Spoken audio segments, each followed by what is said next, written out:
Hello, our guest today on Faces of the Main Line is Dr. Faith Leibman. Dr. Leibman is also an attorney. She's a psychologist. She is a former military veteran and JAG officer. She currently works with the judicial system in prisons and working with sex offenders. She's a resident of Narberth Borough, and I welcome her to Radnor Studio 21 and Mainline Public Television. Dr. Leibman, can I call you Faith? Yes, sure. Thank you very much for coming on board today. Lawyer, doctor, which one came first? I was a lawyer first, and I later became a psychologist because of the fact that I was interested. My dad was a criminal lawyer. I was interested in what caused somebody to act in a criminal way. Was your dad a prosecutor or a defendant? He was a defense lawyer. He was a defense lawyer. Mm-hmm. So you became very curious about why his clients did what they did. And what did you find out?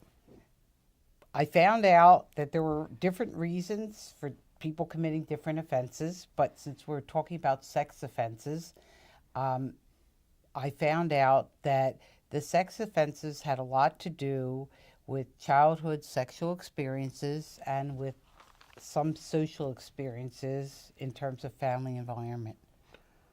How did you evolve into being, this is my word, and remember I'm a layman, so please excuse me. How did you evolve into being attracted to sex offenders, pedophiles, child abusers? How did that happen? Well, when I was in school, we studied this on a theoretical basis, and then when I got my first job working in a prison, I had a number of sex offenders that came to me, and I met them individually for treatment. And I was curious about things that I had studied and wanted to know if they were true in actuality. And working in a prison with an individual gave me an opportunity to ask them questions about their childhood environment, their childhood sexual experiences, how they were raised, what problems they encountered, what may have sexually excited them as children or their first sexual act. So these were adults? These were adults who were once children and came with their own backgrounds as children that they were exploring with me. You took them back to their childhood. Yes, I did. And you spoke with them voluntarily. Yes, I did. I had, we went over charts which would trace back historically their first sexual experience, their next sexual experiences that brought them up to that present time. There's, again, please forgive me, I'm only speaking as a layman. There's an aspect that from my limited experience in reading about the issues, something called grooming. Yes. Grooming is a way in which somebody that would want to have sexual contact with the child would go about it. And that is basically getting the child in a non-coercive fashion to come to them by giving them treats, promising them presents, doing anything that made the child feel good, taking them on trips, anything that would give the child a sense of pleasure. Until the person that's the groomer gets the child to the point where, so that would mean they would probably be a family member. It's likely that they are a family member. 80% of pedophiles are not strangers to the child. They might be uncles, cousins, stepfathers, older brothers, usually somebody within the family. And that makes it a lot easier because the child trusts that person. We're all taught, don't talk to strangers. So it's much easier when it's a family member. My producer and I had the learning experience of having someone who was sex trafficked. And apparently drugs are also a component of this, the attraction of drugs, the attraction of marijuana, other street drugs that are available. That's correct. I mean, that is for some children, teenagers, that is a way to give the child some kind of pleasure from a life that may not be very happy. And it's similar basically to taking a child on a trip or giving them lots of presents, or there's a lot of ways to pull a child in. But the one aspect that I must say is important is not every child that is groomed or brought in by giving them nice things goes along with the fact that somebody wants to touch their body. Some children do say no.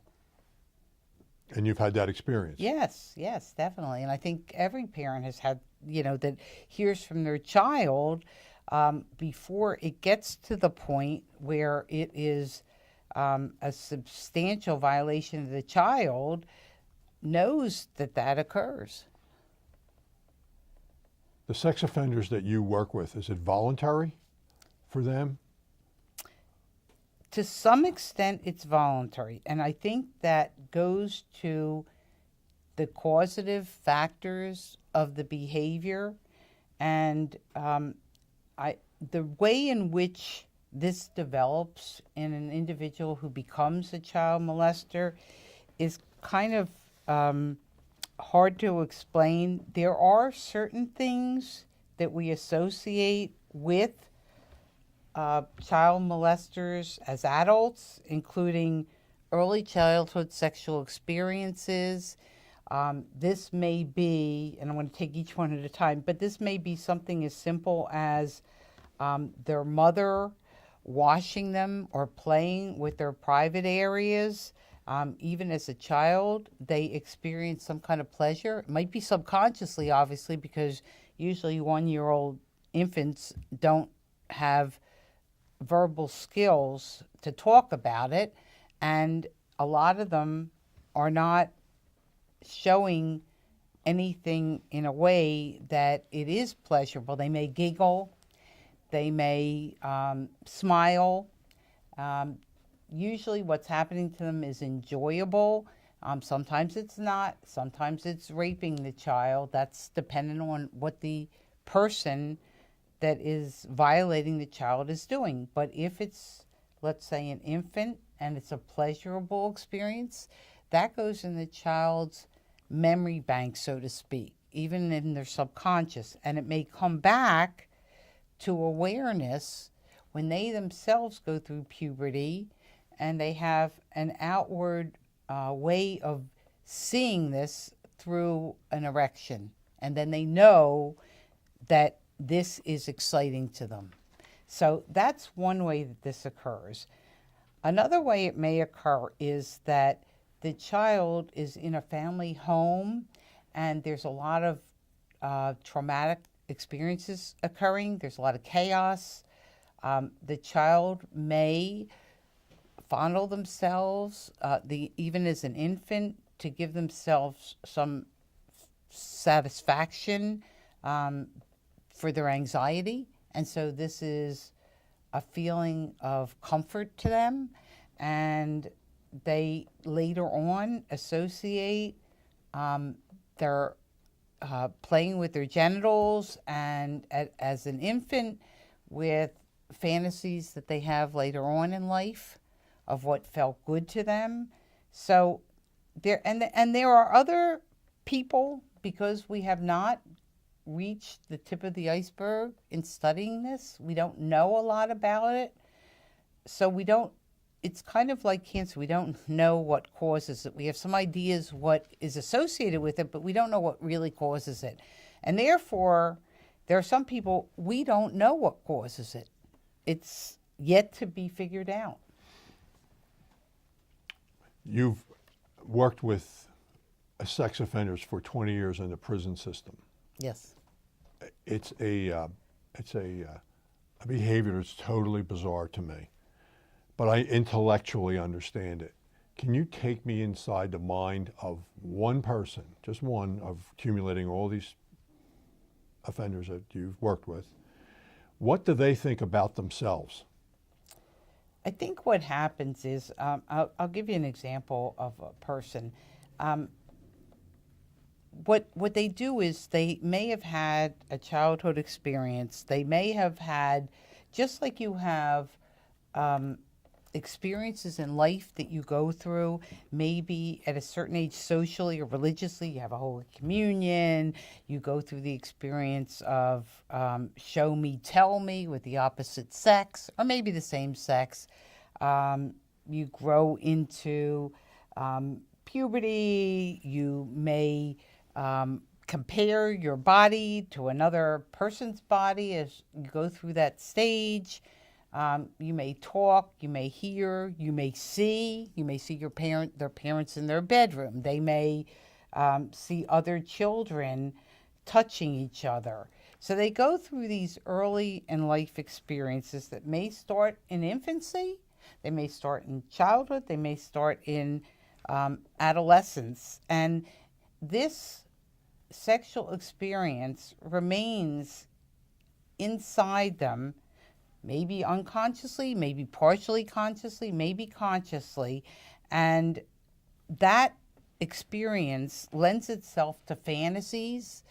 And those fantasies can be minor. They can be fantasies about touching another child, or they can be more elaborate. They can be penetrating a child. They can be having oral sex with another child. There's all kinds of possibilities, okay? So those experiences are then ingrained in that child's mind. At that stage, a lot of them are not necessarily participating in active sexual behavior. They may just be masturbating to the fantasy because they are not old enough to be able to do anything, or feel they're not old enough to do anything, or don't feel the ability because they don't have good self-esteem, so don't act out on it.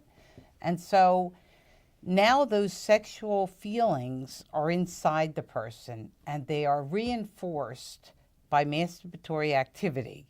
And so you now have more excitement due to the fantasy. And then there will be a time, probably later on, where the person will act out on it. Maybe just an attempt, maybe an experience one time. Maybe that becomes their exclusive behavior sexually. Many of these men are well ensconced, and some of them have professional, some of them are professional, some of them are policemen. And sadly, their wives have to endure this. What about the wives of the men who are child pornographers, who view it?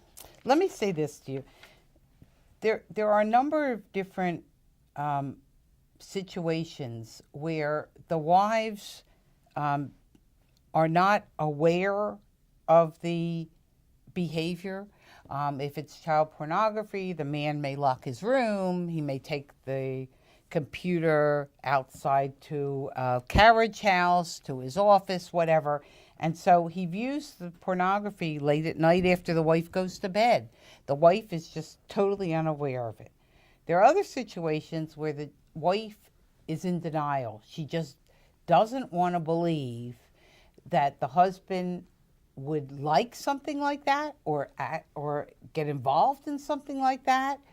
Or she may be that she feels that she's married to this man, and she feels that that's a rejection of her.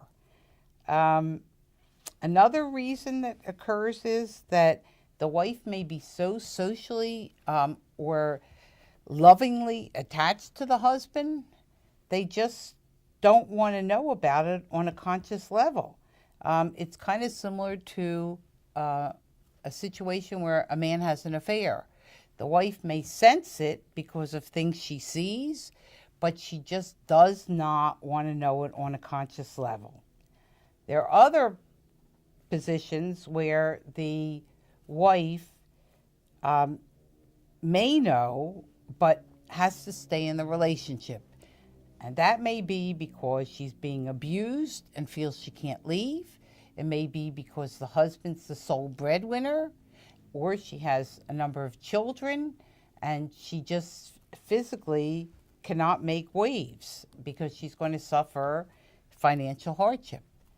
And there are probably much less than all the other reasons women that confront their husbands and they're told that the husbands aren't going to stop. And they make the choice that under those circumstances, they'll remain. Well, speaking as an attorney yourself, isn't that harboring a criminal? I don't think it is, and I don't really know the exact answer to that question. Okay. I'm sorry. Okay.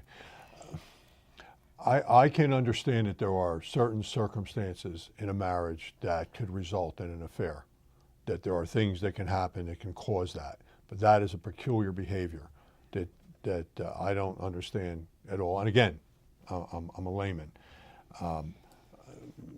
You worked with someone, I think. Did you work with Jesse? Yeah, I did, and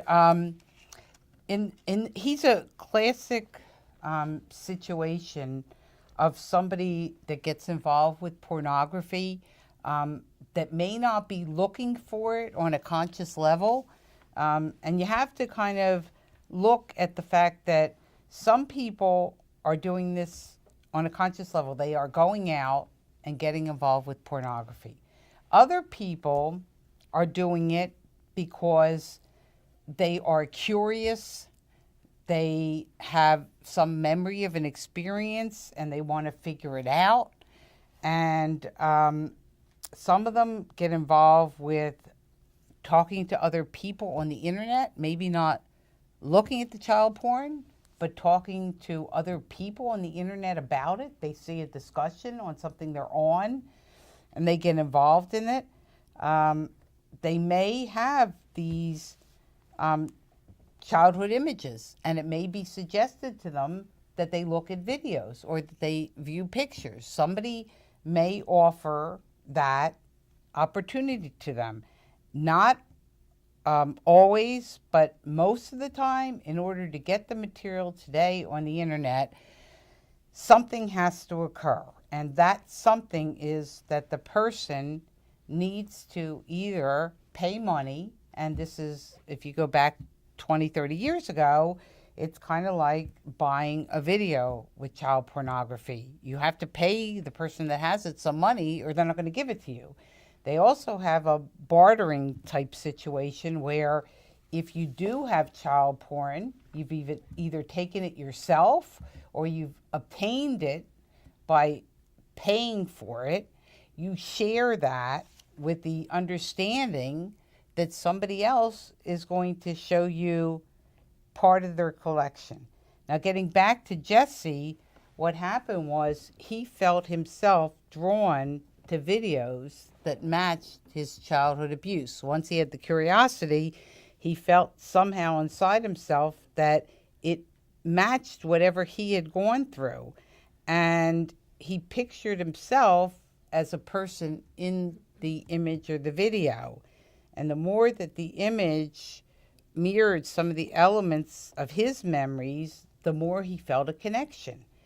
And he didn't understand the abuse, so it was somewhat of curiosity to him why had it occurred. And most children, even if they become adults and are pretty solid in who they are, don't feel comfortable going back to an offender that once had power over them as a child molester and saying, why did you do that to me? Most children, even when they become older, don't confront the abusers. So in Jesse's situation, he didn't understand what happened, but he felt that those videos and things he was watching were sexually exciting to him. They weren't, and it became not just curiosity, but it became a sexual excitement kind of thing. It also allowed him to be relieved of anger and blame that he may have felt in the past.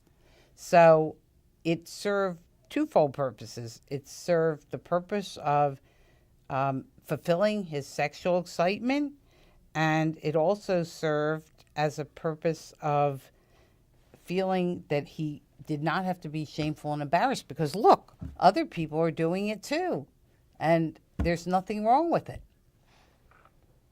You mentioned the internet. What has the internet done for child pornography and pedophilia? What I've observed is that it's made it a lot easier. In the old days, it was very difficult to get it. Somebody had to join an organization.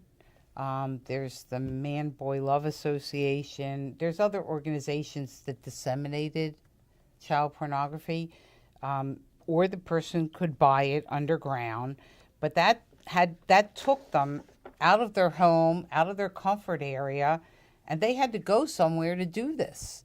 And that meant exposing themselves. They had to ask somebody, do you have this material? Or they'd have to go someplace and look at it, or they'd have to send for it overseas mostly. It was not as easy. Today it's easy. You can go on your computer in the comfort of your own home, and you can view it. You can view it as often as you choose. You have to buy it.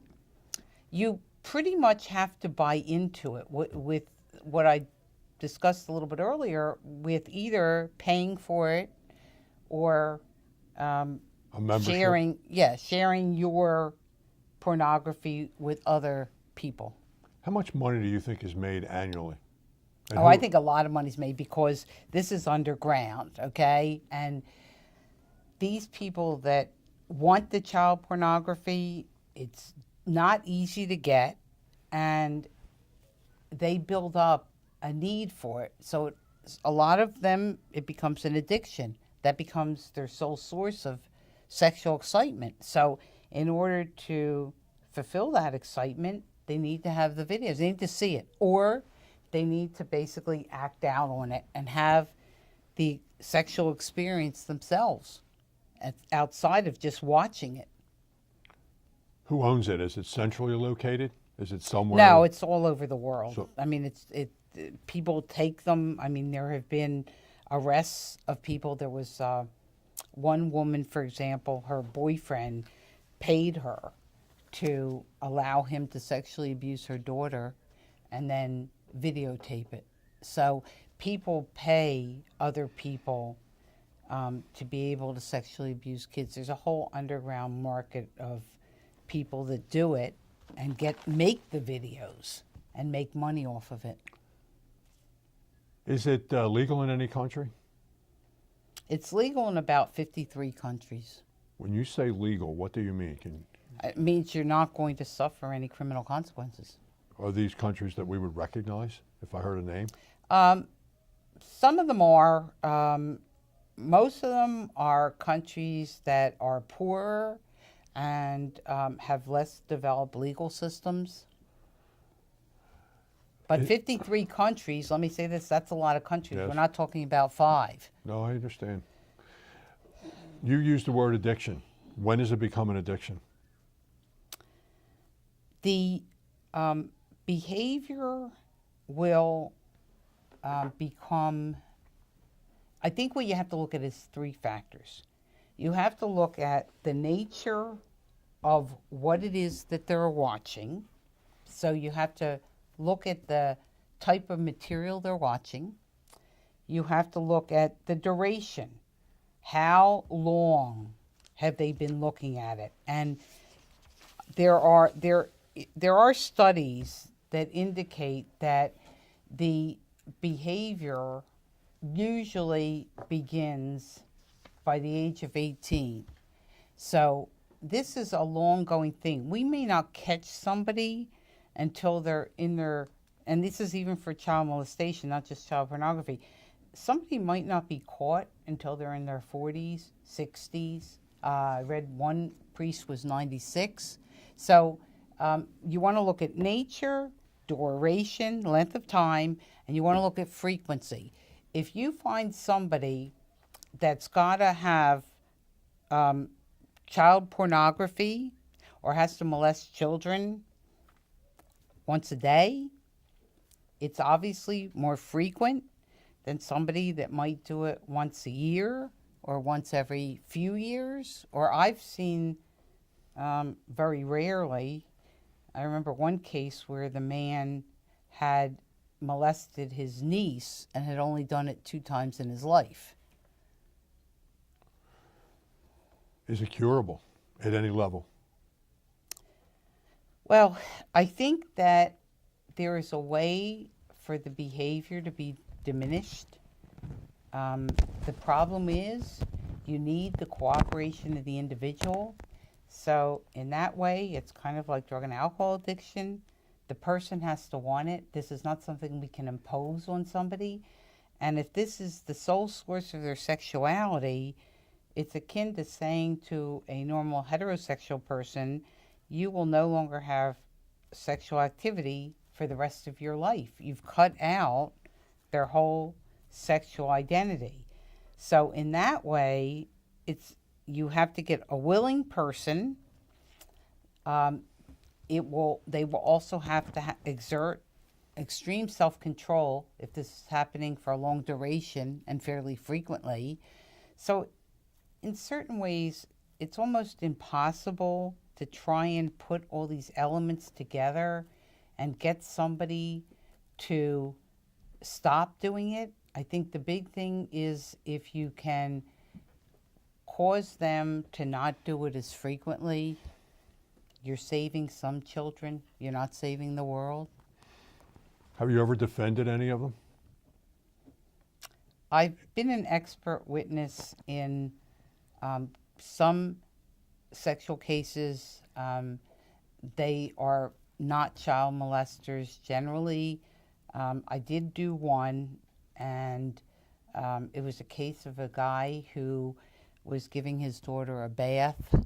The grandmother was in the other room, and they said that he sexually abused this girl. I don't remember the end result of it, though, because it was about 25, 30 years ago. What would you like parents to know about child molesters, a child that's coming home from school? Well, I think it's always good not to talk to strangers. I think it's good if you keep aware of what your child's doing, because this can start out very innocuously. It can start out with a child that is just on an uncle's lap.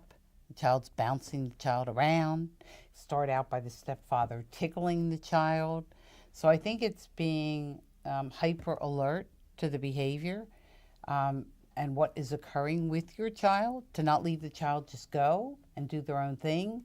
I think that you have to raise a strong child. The studies indicate that children who are molested, children who are kidnapped, children who get involved with drugs and alcohol are usually children that have many deficits. They do not feel good about who they are. They don't feel strong enough to rebut somebody that is trying to groom them. They don't feel strong enough to avoid drugs and alcohol, which may decrease their inhibitions as young adults for their involvement with it. So I think that raising a child who believes in themselves, who feels that they can say no to an adult, which is a very difficult thing for a child, raising a child to be able to talk about what occurs, what's right and wrong in touching, raising a child to be self-aware of their surroundings. If you know that there is a family member that has acted inappropriately in the past, maybe not touched the child, but done something inappropriate, to not have that child be around that person. Do any sexual behaviors, do you find them striking? Like, why would a person want to have sex with an infant? I think that goes back to what I said earlier. I think that if their first sexual experience was as an infant, that memory remains in their subconscious. So if they had a mother that was bathing them and playing with their genital areas in the bath too much. If you had a child who's somebody was rubbing up against them, you put two children in bed together, you put the children in your bed, those infant experiences remain with the child, and that becomes their fantasy as they grow to adulthood. Does human behavior ever shock you? No. I think that, I don't know, there's a quote in the Bible that says there's nothing new under the sun. So, no. I mean, people are going to do what they want to do, and that's why in the Bible there's all those prescriptions about behavior. Everything from adultery to sex with animals to sex with close family members. It goes back to the time of the Bible. Do you still treat patients? I occasionally work with patients here and there. It's a little bit less frequent than I used to do it, but yes, I do. And you still practice as an attorney? Yes, I do. Wow, they were a real pleasure to Thank you. have Thanks on. for having me. It was certainly an experience for me, and very informative and educational. I hope our audience found it that way. And with Dr. Faith Leibman, also an attorney. This is John Ricciuti. Thank you.